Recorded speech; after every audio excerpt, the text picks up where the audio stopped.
peraso ng kanyang kasuotan kay King Saul. Alam mo, nagalit yung kanyang mga kawan. King David, chance mo na. Pinagbabantaan ang buhay mo. But King David, there's something kay King David na hindi niya kayang gawin. Hindi dahil natatakot siya kay King Saul, hindi dahil ayaw niyang kalabanin si Haring Saul, kundi ang ayaw niyang kalabanin ang Panginoon. Dahil sabi po ng first Samuel na bilhin dun sa ano po na touch not, sabi ng Bible, touch not my anointed one.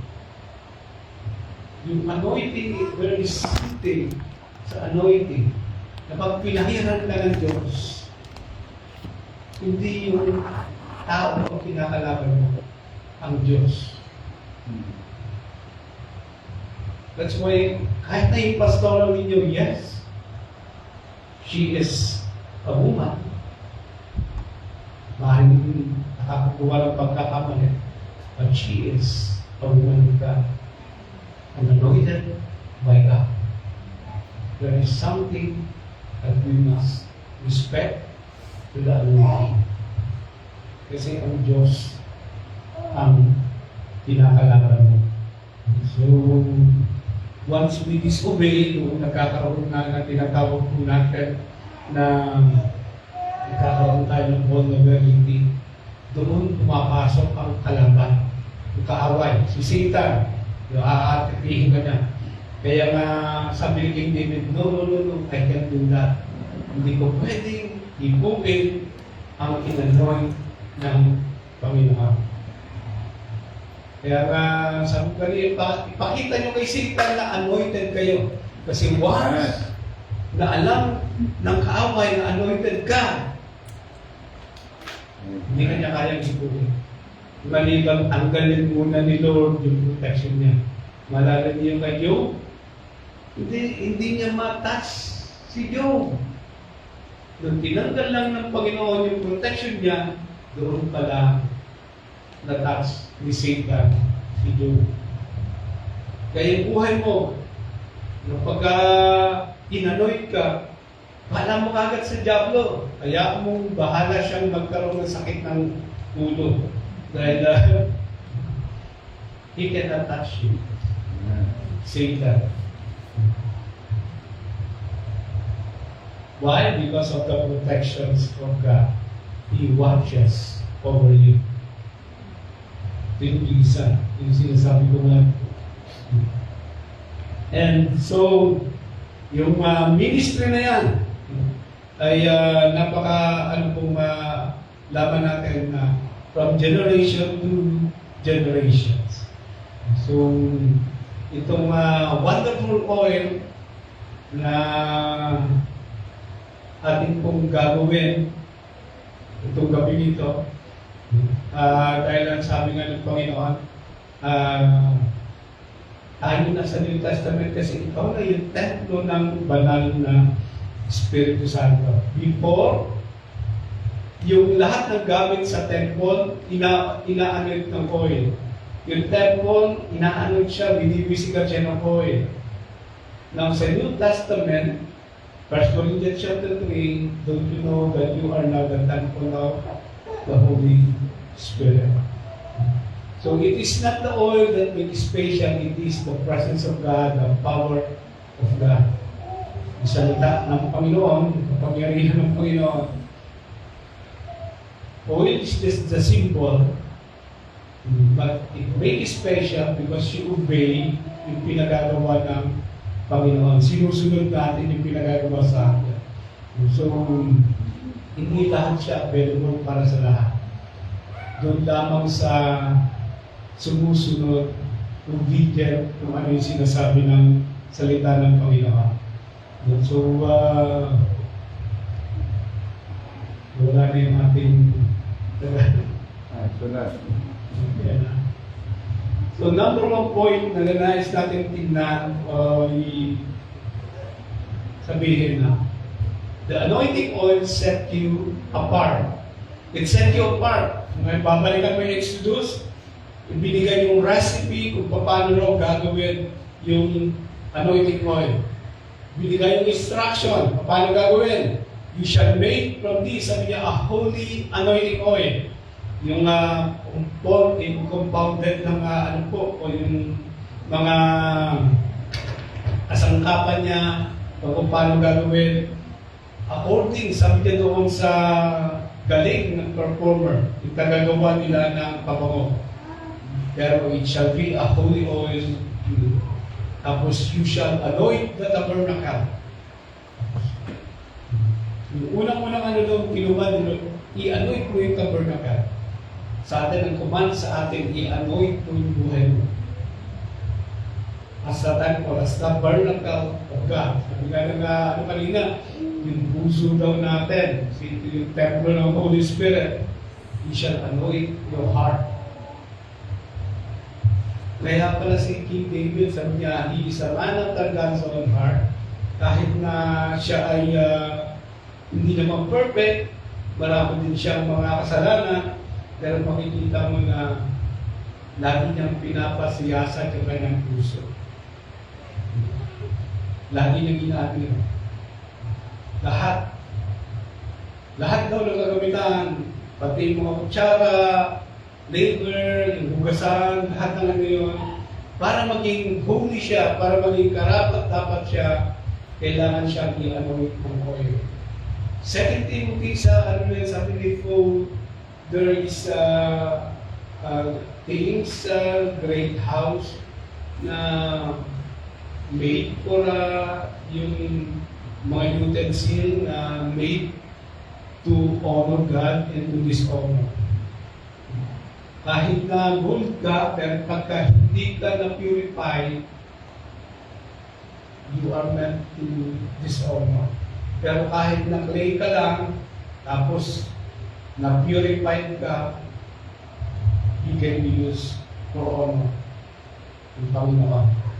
Kaya, yun yung pinaka niya. Every time na yung may matatouch ng anointing oil, it become holy. Become holy. Especially pagka naano natin na holy anointing oil.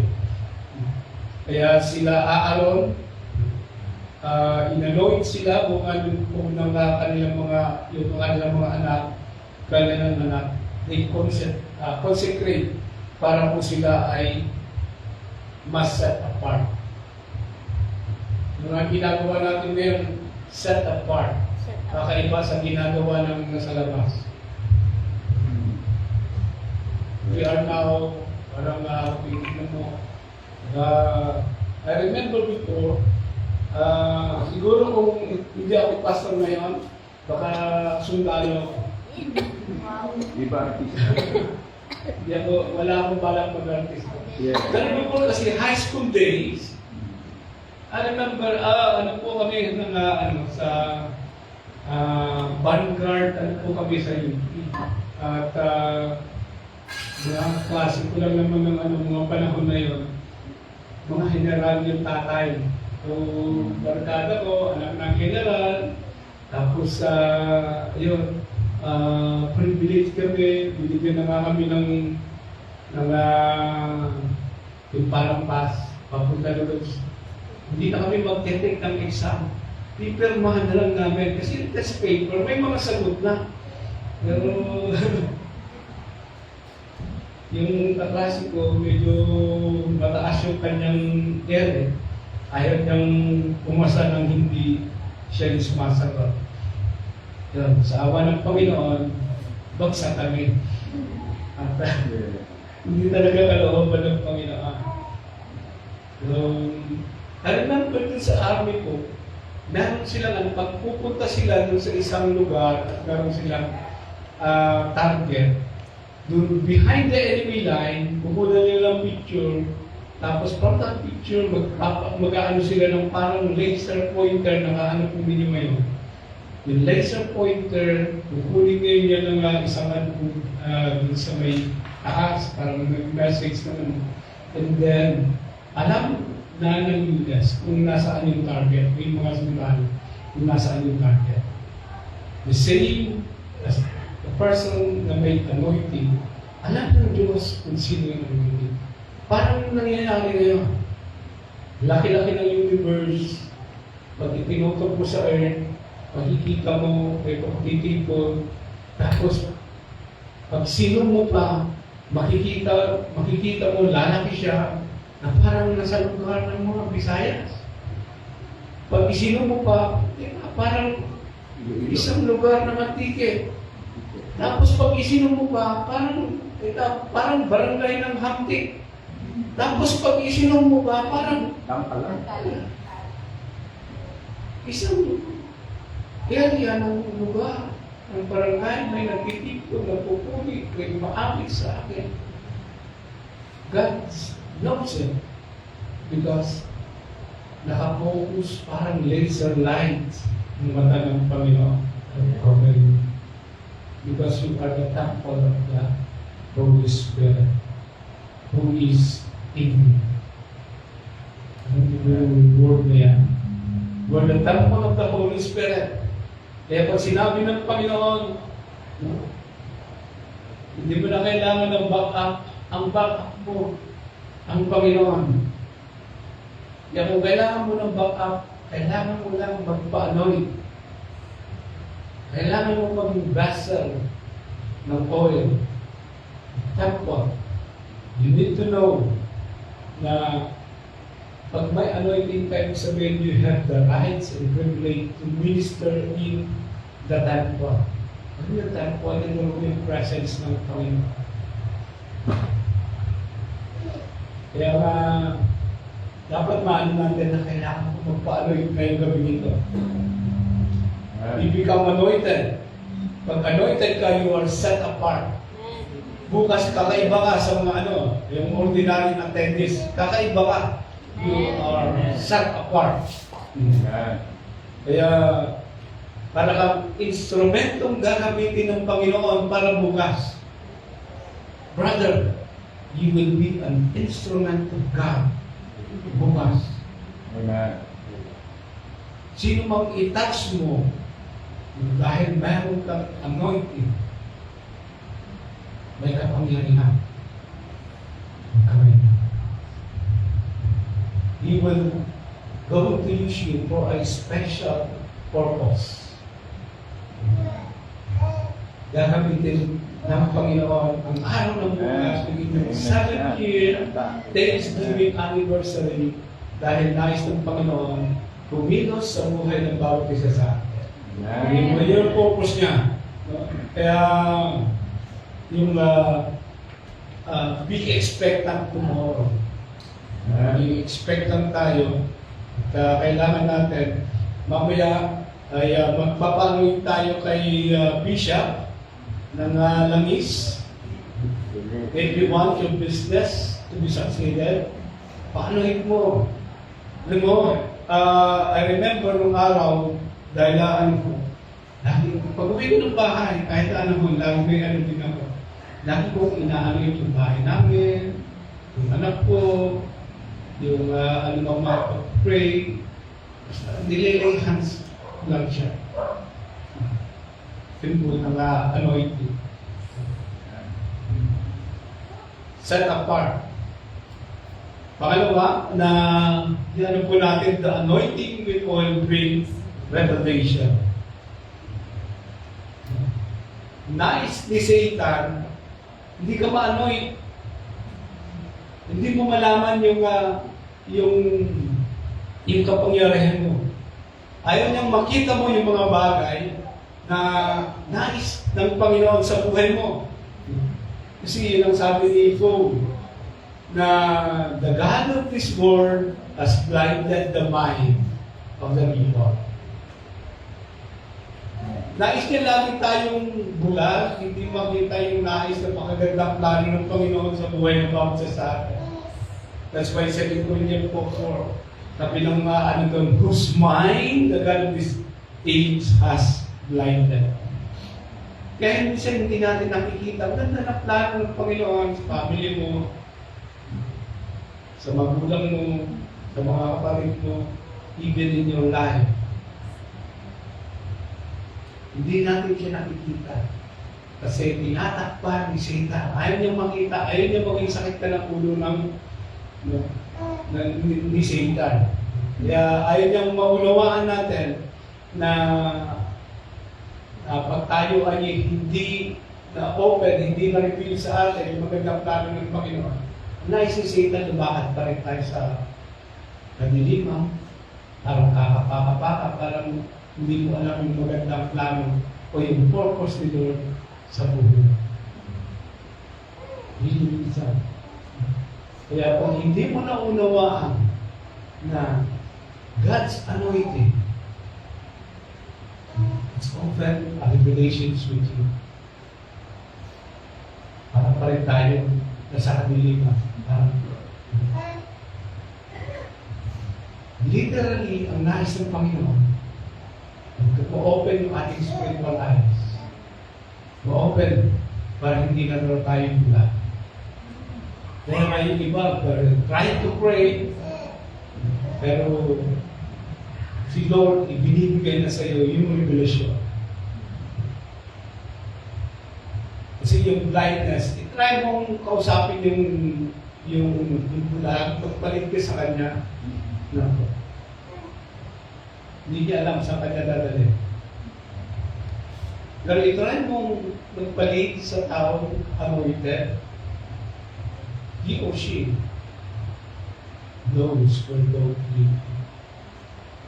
Ayaw ka namin sa church. Alam niyang buhay ang Diyos. Alam niyang sa panahon natin, church, sabi niya, si Lord ang nag-build ng church, that even the gates of hell cannot prevail against it. The church, kung hindi mananalo, sisitan sa iyo.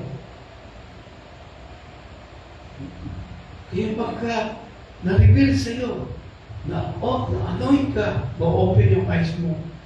Itong kaklasiko na ito, kailangan ko siyang dalhin sa Diyos.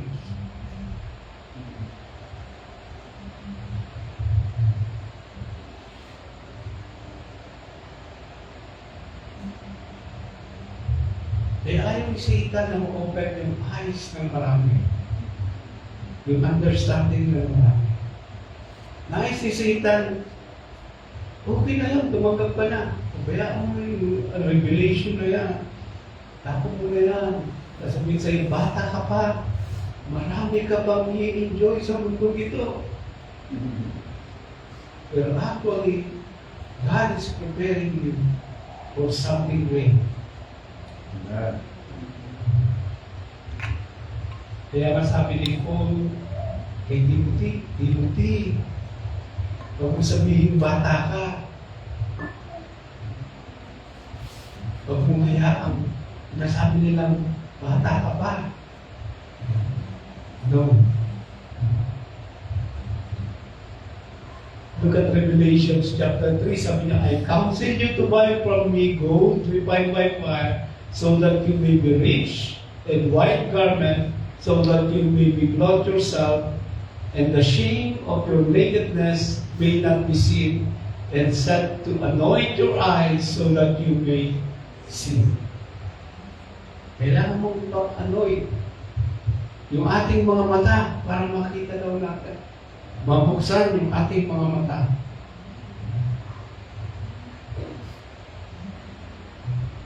Kinukuman sa atin na i-anoint yung mata para hindi rin tayo lumakad sa kadiliman. Kaya, yes, parang minsan sabi nga nila, anong magagawa ng mga yan, mga batang yan, for the kingdom of God? But if your eyes are open, maririnig sa iyo, napakalaki ng sakit ng ulo ni Satan sa iyo. Ngayon pa lang, sumasakit na ulo ni Satan. Dahil kababata ninyo, nagiging threat na kayo sa kanyang kingdom. So it's not just set you apart. It's not just give you a revelations. The third things na ginagawa ng anointing with oil will bring joy into your life. Hindi yung boring ang born again. Hindi siya boring. Sinayang mo yung kalahati ng buhay mo. Bata ka pa, hindi yung totoo yun. At Psalms 45 verse 7 sabi niya, "You love of your righteousness and hate wickedness, therefore God, your God, has anointed you with oil of gladness." Bibigyan ka ng kaligayahan ng Panginoon. He will give you the oil of gladness. Pero yung sabi nun, has anointed you with the oil of gladness. Masaya ako yung naglilingkod sa Panginoon. Masaya yung nasa Panginoon nag He will anoint you. It is God who gives you joy. Yung gladness na yan, yung oil of gladness. Si Isaiah nga, ganito yung sinabi sa Isaiah 61 verse 3, di ba? Na yung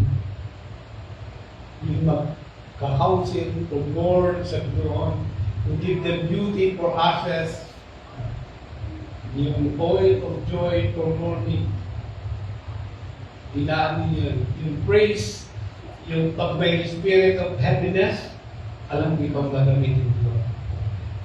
Kahit na may problema ka, pagka nakita ka ng mga tao, parang nakaka-amen ka pa rin. Kahit na ang dami mong problema, hindi nila naunawaan. Di ba? Nakakapalakpak ka pa rin. Kahit na 2 beses na lang, isang araw, isang kumakain. Pero nandun pa rin yung kagalakan. Masaya pa rin sa family because of the oil of gladness. It is God. Hindi yung problema ang maglilid sa'yo.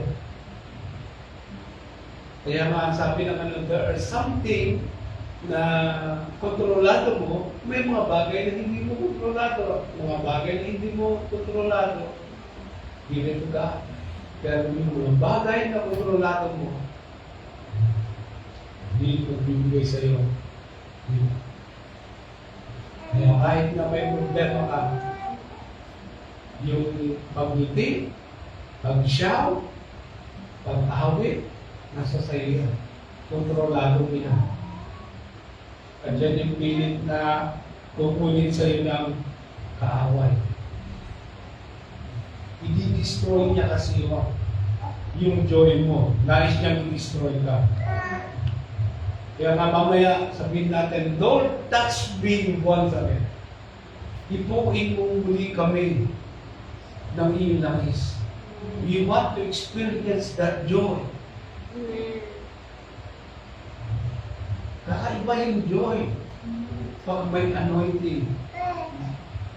Kaya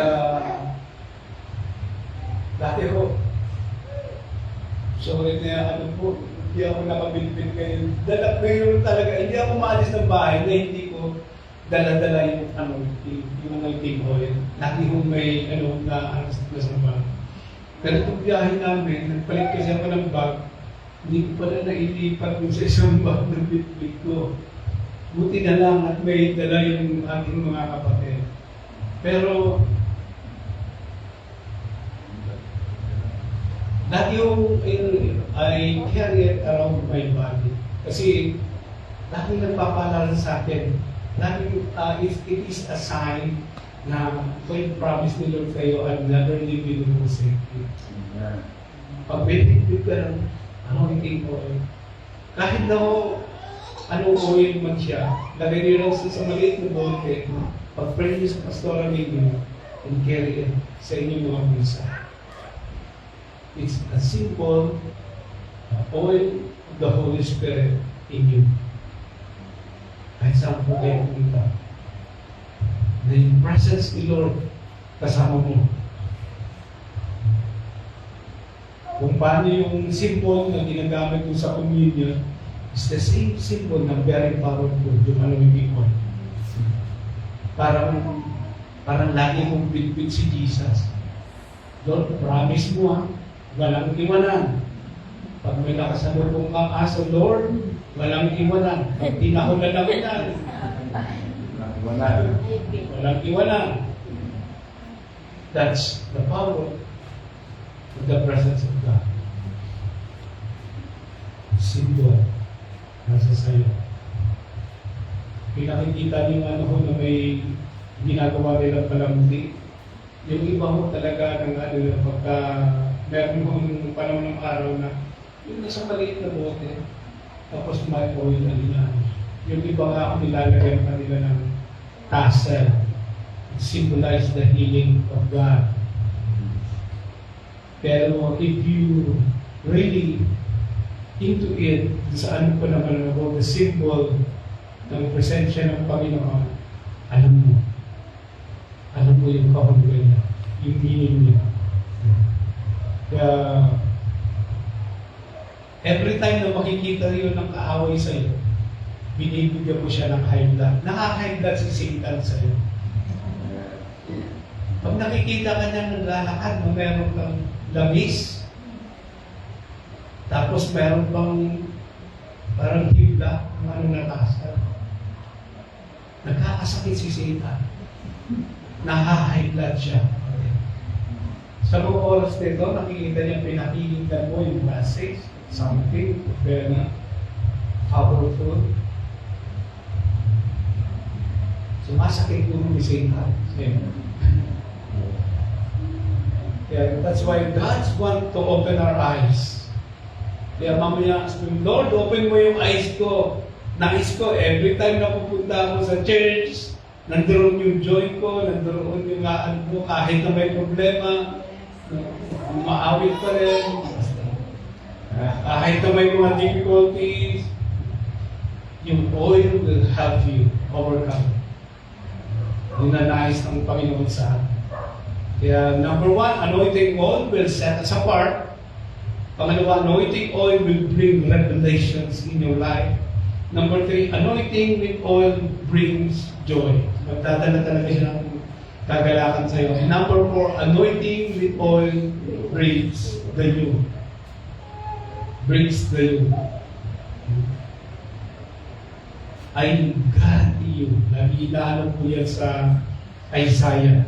Na Isaiah chapter 10 verse 27 na your burden will be taken away out of your shoulder because of the anointing. Yung anointing ko, kayang palayain ka anumang mga dinadala o yung matagal ng problema ng pamilya, mga generational curses, mga pinanang kasalanan, kung ninuno mo pa na naipasa sa iyo. Yan yung sinasabi ng Isaiah. His yoke, sabi niya, tatanggalin niya from your neck. It will be destroyed. Bakit? Because of the anointing.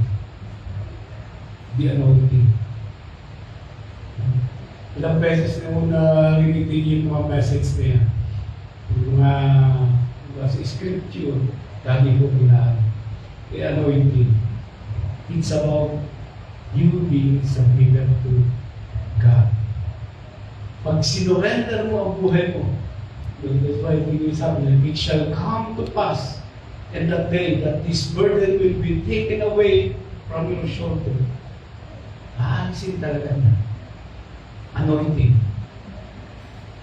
Kaya yung anointing service na ito,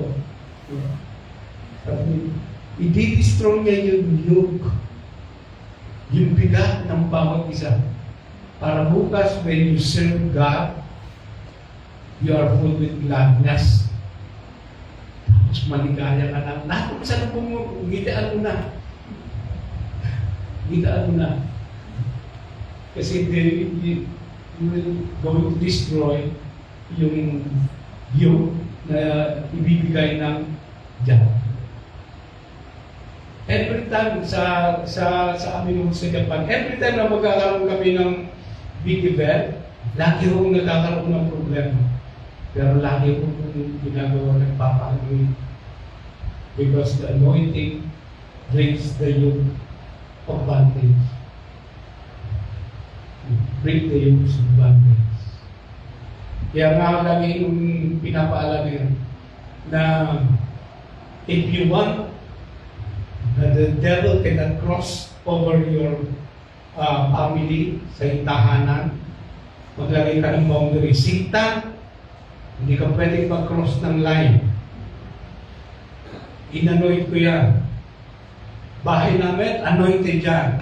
Yung anak ko, anointed yan. You can really put that boundary line. Hindi pwedeng tumawid sa Satan. Kahit na istorya, doon kung narinig yung isang istorya, si Satan, yung isang bagong Kristiyano, kilala sa Panginoon, nakabili ng bagong bahay. Tapos, sabi niya rin ba niya, Lord, yung bagong bahay ko, yung isang guest house para sa iyo. Doon na pinatira si Lord. Tapos, sa 3 o'clock, yung madaling araw, dumalaw si Satan, tumakot sa pinto. Pinagbuksan niya, dire-diretso sa kusina, pinagkakalat.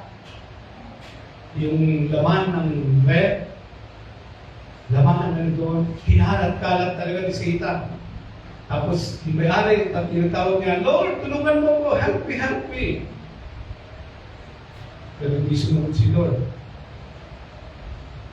Tapos kinumaga, Lord, hindi mo man lang ako tinulungan. Sabi ni Lord sa kanya, you just give me your guest room. Guest room lang. Kaya, tinagpihan, sabi niya, sige Lord, kunin mo na pati yung kusina. Binigay niya pati yung kusina. 3 o'clock ulit ng madaling araw, kumakatok si Satan. Pagbukas niya ng pinto, dire-diretso si Satan doon sa kwarto niya, pinagkakalatin na. Tapos kung hindi siya ulit ng tulog, sabi niya, Lord, tulungan mo ko. Hindi tumugod si Lord. Tapos kinamaga, tinanong niya ulit, just give me the guest room and kitchen. Wala akong pakialam din sa kwarto ko. Yan, ginawa niya, sige na Lord, ikaw na. Sa'yo na. Kaya kinagabihan mo din, nung gumatok ulit si Satan, hindi na siya nagbukas ng pinto. Si Jesus na. Pagbukas si Jesus ng pinto, nagulat si Satan, sabi niya, wrong house. Wrong number. Ba't tumawag? Wrong number. Maling bahay yata yung napuntahan ko. Why? Because of this. God already told you. Ibahay. Hindi sa atin. If you truly give your whole life to God, ano mang magaan sa'yo, atakin tao, si Satan, kakatok siya sa'yo, kaya kung magbubukas ang pinto, si Jesus. You cannot cross this boundary. Grabe ko yan. Kaya you can put boundary line sa pamilya mo. Satan, anointed ko yung anak ko, hindi ko pwede kita siya. Satan, anointed ko yung bahay na yan, hindi ka pwede pumasok dyan. It's the power of God. It's about God, it's not about us. Yeah, the devil cannot cross the thing that you have to in your life. Kaya you can destroy the yoke because of the unwitting. Satan wants to hold you to move forward para mas lalo ka pa lumalim sa paglilingkod. Pero kung alam mo sa kanya, Satan, anointed ako. Inanoint ako ng pastor ako.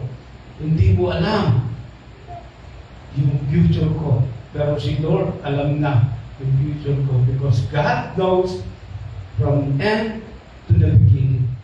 Si Satan hindi niya alam ang end ko. Pero si Lord, alam na ni Lord yung end mo from the beginning. Kaya nga niya hiningi pa si Job para i-test. Para i-test. Why? Hindi niya alam kung gaano kapitong si Job. Hindi niya alam na kahit na anong gawin niya doon, hindi ito mapapalulunan sa Diyos. Kaya hindi all-knowing isip na. Yung ginagawa niya lang talaga, i-hold back para hindi ka magpatuloy sa pagsiserve sa Panginoon. Kaya yung principle ng anointing, again, yung inaano natin kanina, wrapping up, sa Old Testament, luga doon, na yung another verse na makikita natin doon, na pagka naunawaan mo yung anointing, you will jump into joy. Sa Mark chapter 6, when they went and preached, na nagka-cast out sila ng demon, many demons, nung inanuit ng oil, talagang nagtatalon sila. Nung panahon ni Jesus, yung kanyang mga disciple, alam niyo bang lahat ng mga disciple niya may dala-dalang anointing oil. So sabi ko, siguro pagka ano ninyo, araw-araw, kahit sa kayo pumunta, kahit sa school, kahit sa bit-bit kayo ng maliit na oil. Tapos pag may naano kayo, pahiram mo, just touch. Mag-stop kayo ng ano. Kahit na yung iba nga ako, sa tungkol lang mantika na ano nila, pinapa-pray over lang nila sa kanilang pastor. Yung mahalaga nga may ano po natin siya, magamit yung kapangyarihan ng anointing ng langis. James chapter 5 verse 14, ang sabi doon, di ba? If any sick among you, all your elders, tapos ano daw gagawin? Ilay hands, pahiran ng anointing oil. Pag pinahiran mo daw, ano mangyayari? Gagaling siya. There's no money ka po, pero nagpapagaling ng Panginoon. Huwag ko rin sabihin galing ko, hindi ikaw rin kapatid na nagpapagaling ng Panginoon. Kaya, tonight, as we have itong service nito ng anointing service, we have been praying, sabi na maging successful yung anniversary bukas. Pero, really, sabi nga ni Pastor Alal, there is something na parang outpouring ng Panginoon na sinabi sa inyong pastora na magkaroon kayo ng anointing service. And itong service nito will be done, na i-anoint natin itong place na ito. At kanina, i-part din sa akin na lahat ng upuan na pinahikan ninyo, just touch by a hand with oil. Pahiran ninyo yung mga upuan. And even yung song, yung mga inabit ninyo, maging parang evangelistic din natin na marinig pa lang nila yung awit, parang may nagre-repent na nangungusap na, parang yung time ni Paul and Silas na yung Philippian jailer na saved because nakarinig lang ng worship song. I believe may mangyayari ka rin bukas na as they heard yung mga awitin, their heart will be open. Magiging song, evangelism, maraming tatanggap. Anoint natin yung pinto, leading the person, na lahat tayong nandito ngayon, pati ho kami, we need the anointing of God. Especially Bishop, na mag-deliver ng message. Tapos kayong na-anoint, pag-uwi nyo ng bahay, ay asawa ninyo, may asawa ka, i-anoint mo, lay hands mo, yung anak mo, lay hands mo. Yung anak mong pasaway, lay hands mo. Yung asawa mong babaero, lay hands mo. Well, sige, lay hands mo. Because there is something na nais fruit ang Panginoon. So, help tayo lahat. Can we just sing the song again, sang awitin, and then I will call Bishop at yung ano po na may dala ng anointing oil. We just line up here. Come Holy Spirit, Bishop, pwede ka ipinulso ang dalawang ano po. Come Holy Spirit. Bago yung mga Lahat ng malikot ko na yun. mga musician ko yung sige, hallelujah.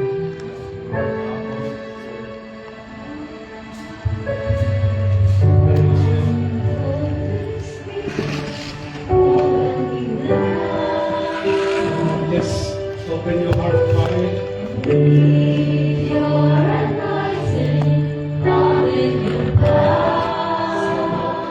Diyan mo yung puso mo mag-usap, palay with God. Holy Spirit, you're captivating my soul, and every day I long to love you more. Come, Holy Spirit, fall on me now.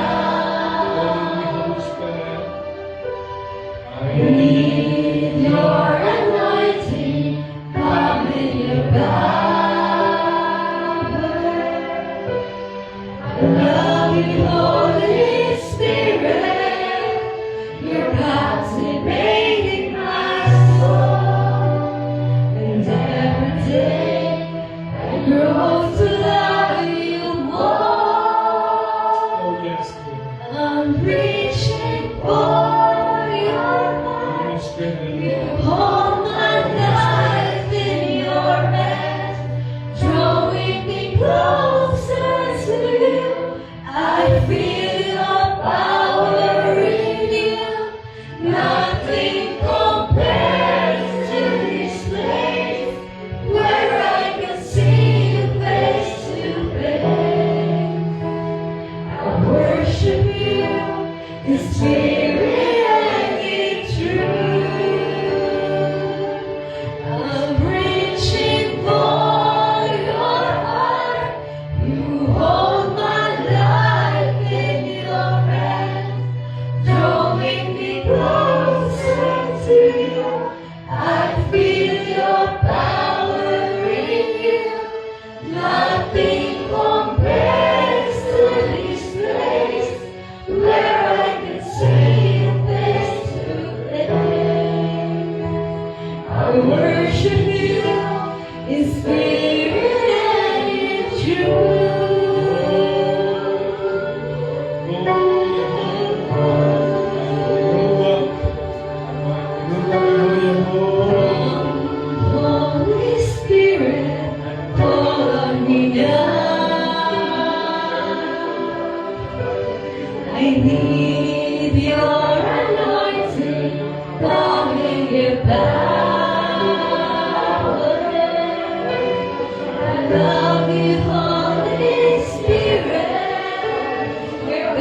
in spirit and in truth.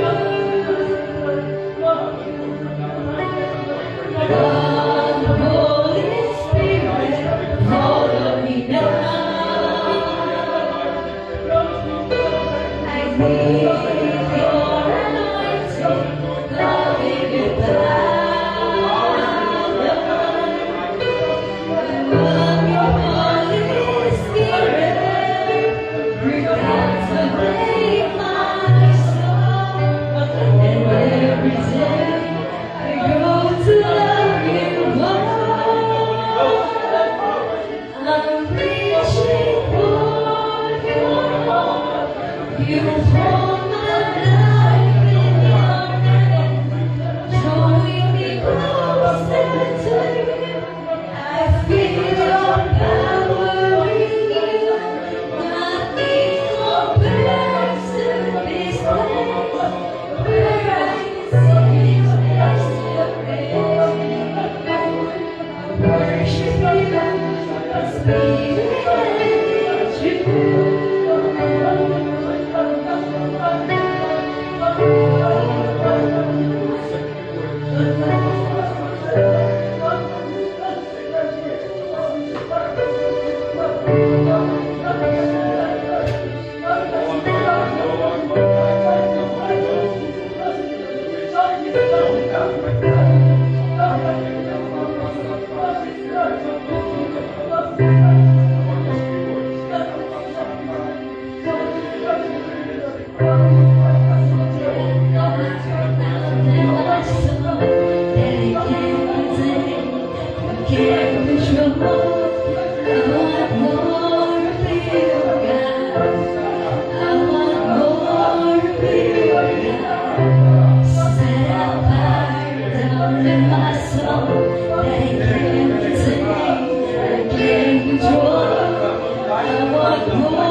be Thank you. no place like Thank you, Holy Spirit. Hallelujah. Hallelujah. Hallelujah. Ready to serve, Lord. Yes, Lord. Ready to serve. Here we are, Lord, in your presence. We want to commune with you, O God. Lord, yes, we can speak the language of angels,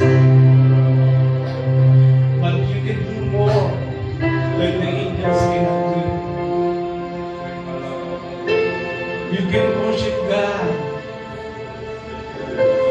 na hindi kaya gawin ng anghel because you are redeemed. People of God, you are redeemed by God.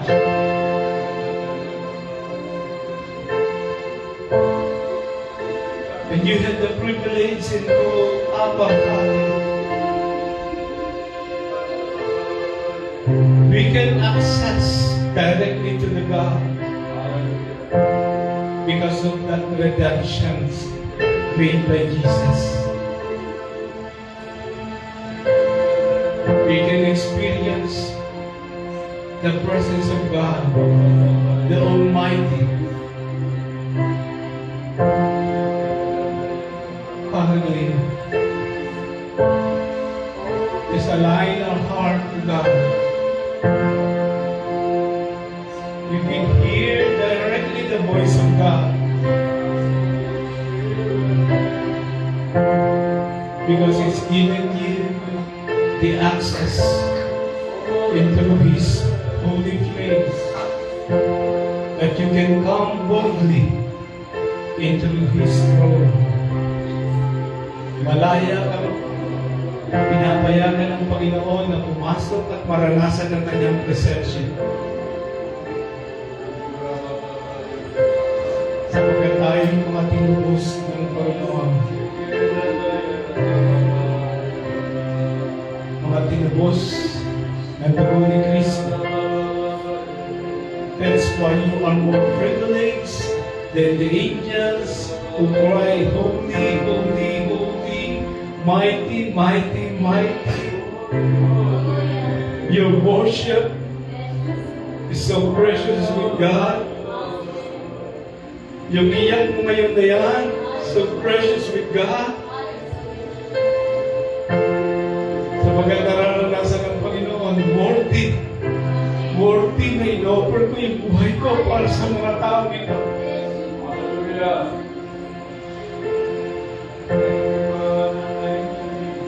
Your cry has been heard by God.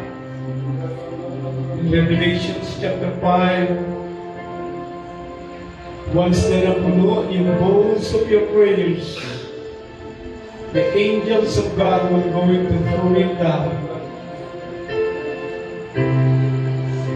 And you're about to experience something great. Something new. Something different. Because of the presence of God. Because of the anointing of God. Come on. Just enjoy the presence of God. Enjoy mo ang presensya ng Panginoon. Enjoy mo ang presensya ng Panginoon. I want more of you, sabi ng Lord. You want more of me? I want more of your presence, sabi ng Panginoon. Hallelujah. Karalamahan, di karalamas, karalamahan. Karalamas. Hallelujah.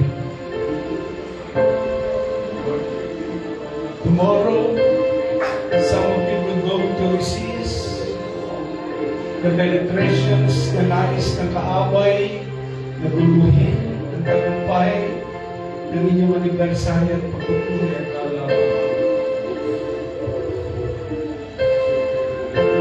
I see Satan running away because he see something great something anointed, something very powerful in you. Oh,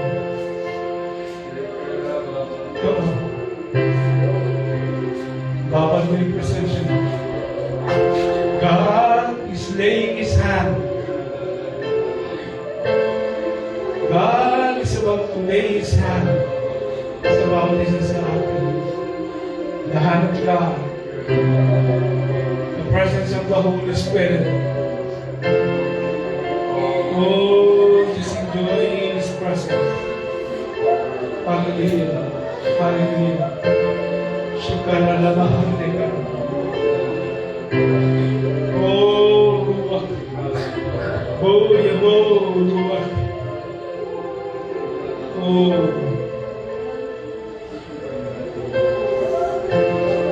Shikalalamahandeka. Hallelujah. Let your fire. Let your fire. Hallelujah. Hallelujah.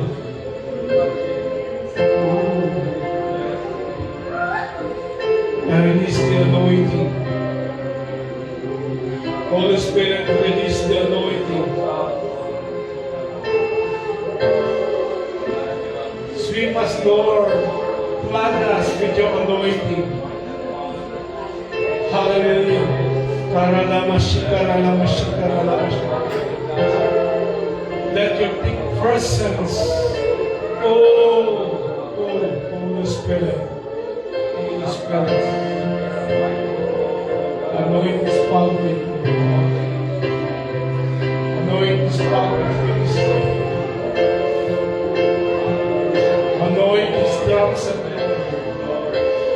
na lahat ng mga kaibigan ng mga ibig mong Panginoon God. Their heart will be open. Their heart will be open. Ora mashikara la mahambikana. Handere la mashikara la mashikara. Yara la mahambikara la mashikara.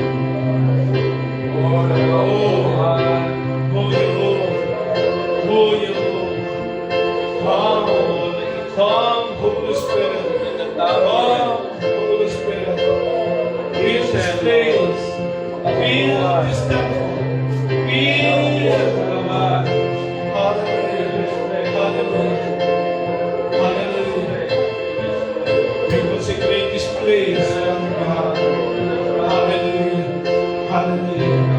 Hallelujah. All the instruments, all the tables, all the chairs, Father God. Oh, Lord, send your angels. Send your angels that will go into overflow now, Lord God. In every corner of this place. Hallelujah. Hallelujah. Lord, and release the Spirit of God. Lord, around our neighbors, lahat, Panginoon, ng nearby neighbors, Panginoon, ng Lord, ng church state of Lord God, will feel the love, the warm embrace, Lord, of the brethren, Panginoon, Lord God. Hallelujah. We will go into, Lord, to embrace them, Panginoon, Lord God. We will go into, Lord, to show to them, Lord, kung paano mo kami minahal ng mga kasalanan. It's the same love, Panginoon, na makikita, Panginoon, sa church state of Panginoon. Hallelujah. Right now. Right now. Shikalalamahandika. In the mighty name of In the mighty name of Jesus. Hallelujah. Hallelujah.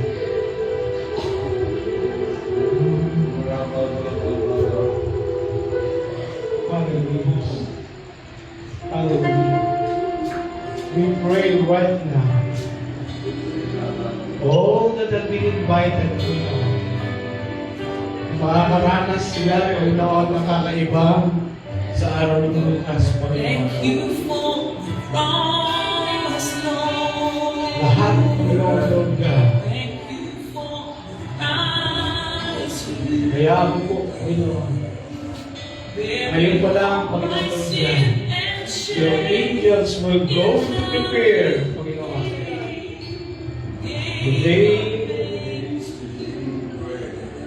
Lord, na pinaghandaan ng mga kapatid ko itong pinagpaparahan, Panginoon, na mahabang oras, Panginoon Lord God. They will go into experience, Panginoon Lord God. Live of joy. Because you will go into kingdom success, Panginoon Lord God. Lahat ng kanilang mga pagpapagal, Amen. Thank you, Jesus. lahat po, Panginoon. Thank you, Lord. Hallelujah. Hallelujah. Thank you, God. Thank you, Jesus.